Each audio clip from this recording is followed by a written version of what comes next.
Apôtre Ebel Pierre, homme de Dieu ou voix d'une génération en crise.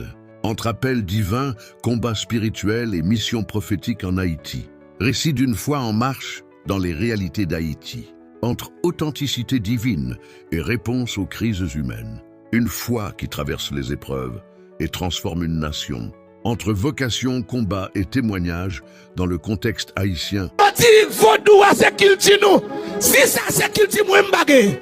Qu'il dit. En vérité, t'as plutôt mourir kounia, t'as pour cette avodo qu'il dit. Mal joué, t'as pour cette avodo qu'il dit.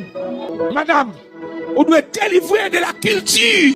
Une interrogation qui dérange et éclaire. Qui est véritablement cet homme qui traverse ville et campagne, malgré l'insécurité, la précarité et les obstacles structurels, pour annoncer un message qu'il considère comme vital?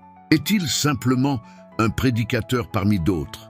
Ou incarne-t-il une figure apostolique contemporaine, engagée dans une lutte spirituelle et sociale profonde? Son œuvre relève-t-elle de la foi, du courage humain ou d'une réelle vocation divine?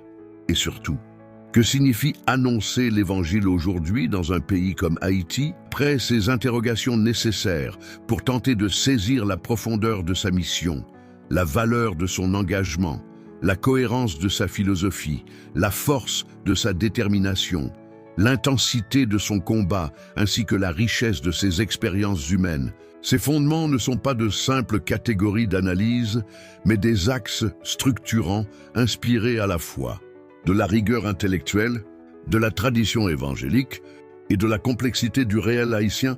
Ils permettront d'examiner avec méthode et discernement l'être avant l'action, la pensée derrière la parole, la mission au-delà du discours et l'impact dans la réalité sociale. Ainsi, loin d'un regard superficiel, cette démarche se veut didactique, progressive et profondément analytique, afin d'offrir non seulement une compréhension, mais aussi une capacité de réflexion critique. Fondement ontologique, l'être avant l'œuvre. Sur le plan ontologique, la question centrale n'est pas d'abord ce que fait l'apôtre, mais ce qu'il est.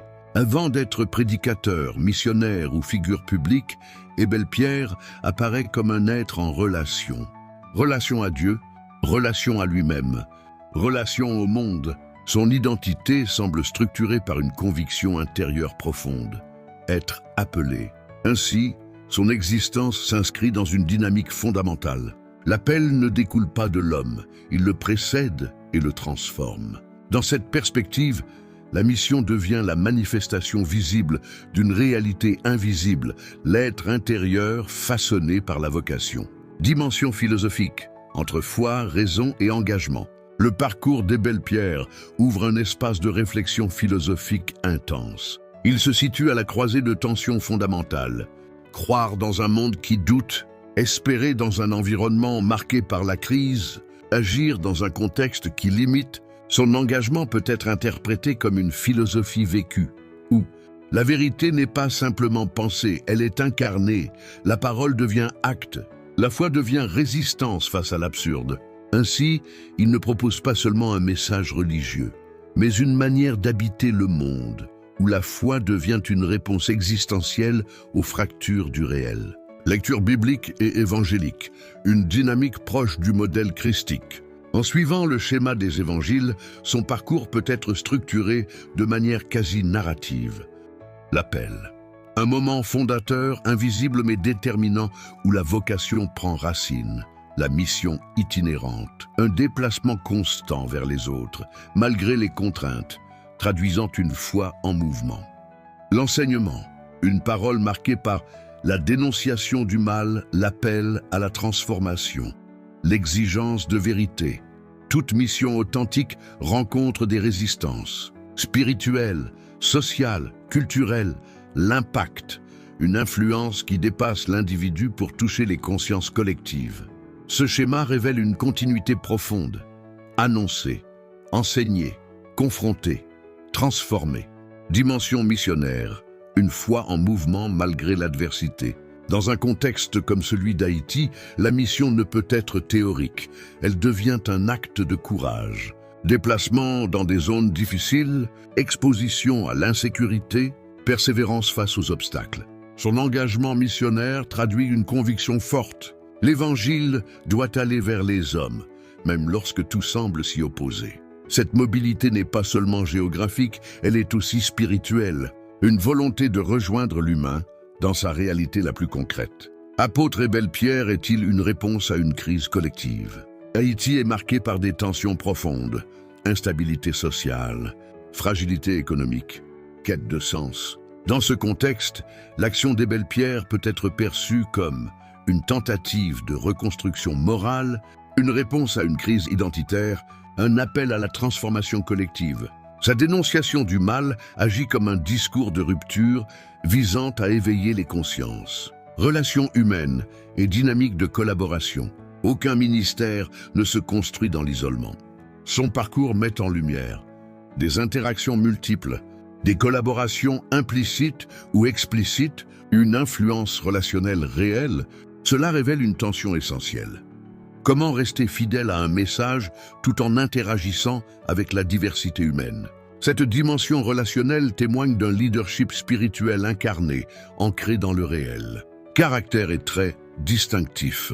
Le profil qui se dégage est celui d'un homme marqué par une détermination constante, un courage face aux obstacles, un zèle spirituel intense, une capacité d'endurance remarquable, une lucidité sur les réalités du mal. Il incarne une spiritualité active, une foi qui agit, qui affronte et qui persiste. Compréhension de l'Évangile dans le contexte haïtien.